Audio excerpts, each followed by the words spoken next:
corporate reform. With that, I'll yield to Mr. Levin for his opportunity. Well, Mr. Chairman, we welcome this debate. You suggested the Secretary not go there. He went there because you went there.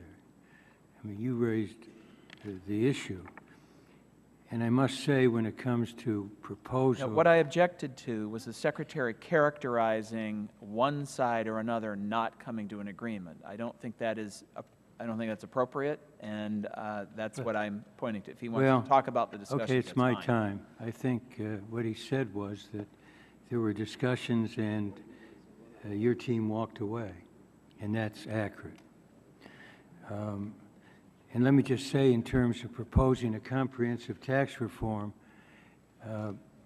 on individual tax reform, the Republicans have put out a target of 25% without specifying how to get there.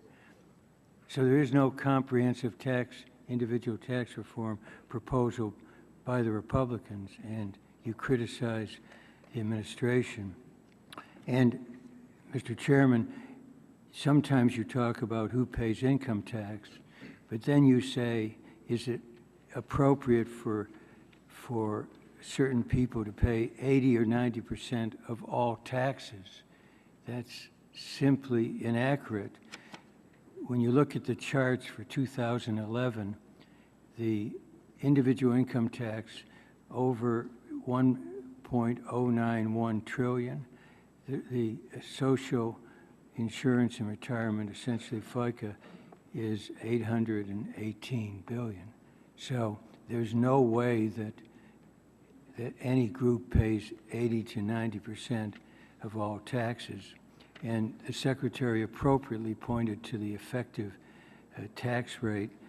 It is on the top 417%, not 40 or 45%. So let me just ask, and by the way, in terms of income inequality, we ought to remember those figures in terms of income growth between 1976 and 2007. The top 1% got 58% of the income growth, 58%. So when this administration talks about fair share, that's a fair position to take. So, Mr. Secretary, I'd like to just ask you, in my remaining time, you talk in your testimony about the importance of growth, and we cannot cut our way to economic growth. And on page 9, you say a common mistake in the wake of financial crises is for governments to withdraw support for the economy too soon. You've worked on this issue in this country and internationally. So tell us the philosophy, the approach of our government. Unfortunately, the world has a lot of experience in financial crises, mostly in mismanaging them. And again, the typical mistake governments make is they wait too long to confront the crisis, act aggressively, and then the first signs of traction, they pull back and reverse course, leaving the economy weaker, the cost of the crisis greater, recession risk much higher, more unemployment, more carnage and damage from the crisis longer. And we're not prepared to make that mistake. It's worth recognizing that today, even with all the concerns that exist around the world about the capacity of our American political system to find common ground on these issues, Mr. Chairman, even with that concern, and we share that concern, frankly, we pay less than 2% to borrow for 10-year maturity.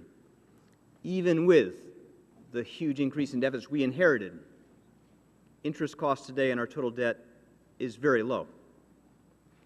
Now, we have the ability and the room now to be more careful about how we dig our way out of this mess and not do so that adds to the burden on average Americans, middle-class families, and risk making the crisis worse and longer and more protracted. So our basic judgment is, and I think the record of history supports this, is that you have to be very careful to make sure you're working to support growth until you fully recover from the crisis. And that's why we're proposing this combination of pro-growth investments combined with long-term fiscal reforms. That's the rationale for the strategy. Thank you, my time All right. is up.